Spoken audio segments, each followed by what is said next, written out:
Hello traders, I'm going to give you the number one reason why most traders fail. And you know what it is? It's over trading. It's not being disciplined, not sticking to your plan, and having emotion creep in to have you break your rules and blow up your account.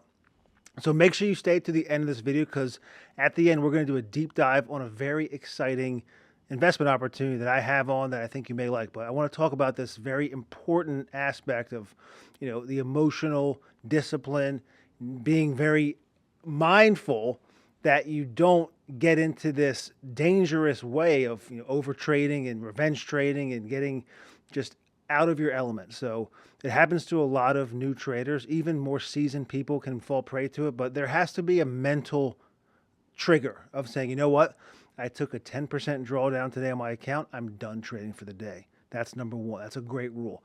Another rule to help you avoid over trading is having a max drawdown for a month. So 20% max drawdown, I would say, is the highest threshold. And you could change this depending on your portfolio size, your experience level, your risk tolerance, and so forth. But if you have a $10,000 trading account and you have a $2,000 drawdown in any given day, week, or multiple days, and it results in that 20% drawdown, you're done trading for the month. And you need to regroup. You need to study what you did wrong, and you need to fix it moving forward. So it's important to track your trades, analyze your mistakes, journal about them, and learn from them. The next thing I would say is, don't over allocate your portfolio on one given trade. There's always trading opportunities. Every day there's hundreds, if not thousands, of trading opportunities. So the market is always going to be giving opportunities. It's your job to be mentally prepared to know when it's your time to facilitate capital and get into a name and get into a trade.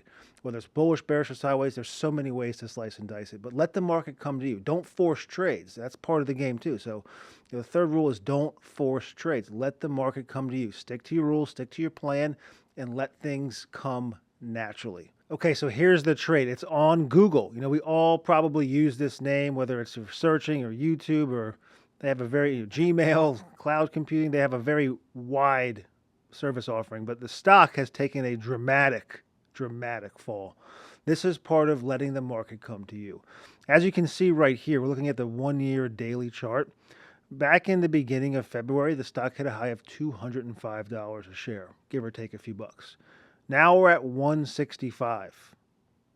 That's a 40-point drop in 6 weeks.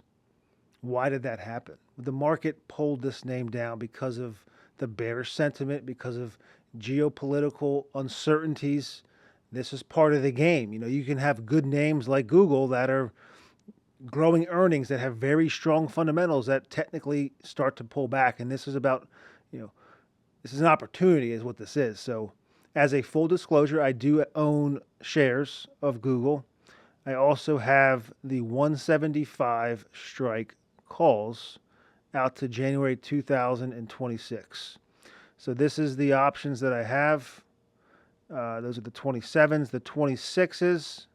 I have the 175 calls. They're down a little bit when I'm shooting this video. I've been built. So this is another tip is, building into, if you have, say, $50,000 to invest in long-term options, and you're going to put, say, 5 or 10,000 of it into a name like Google, it's smart to scale into the name. So maybe you buy a contract at 17 or 18, and now it's 16. So maybe you buy another one at 16, and maybe it falls back a little more. Maybe you buy another one at 15. So you can scale into names as the market, because you're never going to time it perfectly. So just to look at this chart one more time, if we do a 5-year weekly chart, you can see that we have some pretty strong support around this 160 level, and there's even stronger support at 150. So could it go lower? It's possible. It's hard to really know if that's going to happen. I think long term, a year or two out, it's definitely a safe level, but I would not put the entire trade allocation on right now. I would piecemeal into it.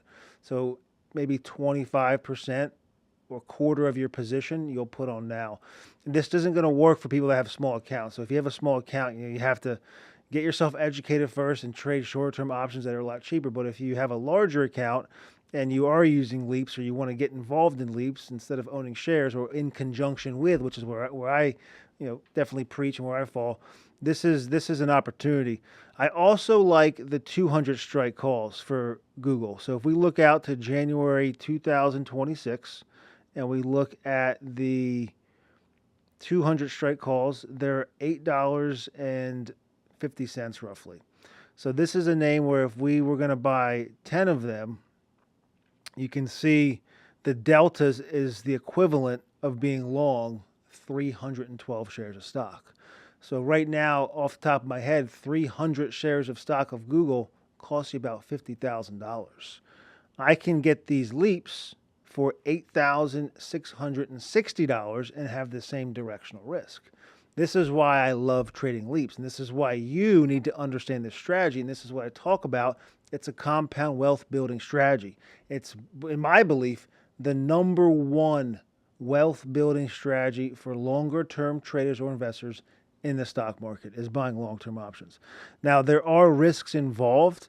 If you have a situation where the market continues to pull back, so if we look at the QQQs, which is the NASDAQ ETF, there's definitely more downward pressure that can happen. And that would most likely drag these top names like Google and Nvidia and Apple and drag them down a little more. But you're never going to time it right. And from what I'm seeing right now, it's a safe level to start building into the position. The question you have to ask yourself is, if we have a bounce in the market and you put on these leaps, say you put on, let's do a live example. We'll buy these 200 strike calls a year out, which is this is more on the aggressive side because they're, 10%, 20% out of the money. Really, they're 20% out of the money because 10% would be the 180 calls. The 180 calls, I also like they're 15, but I'm using the 200. It's a round number. It's a simple example because you can buy one contract, which is the equivalent of being long 30 shares of stock.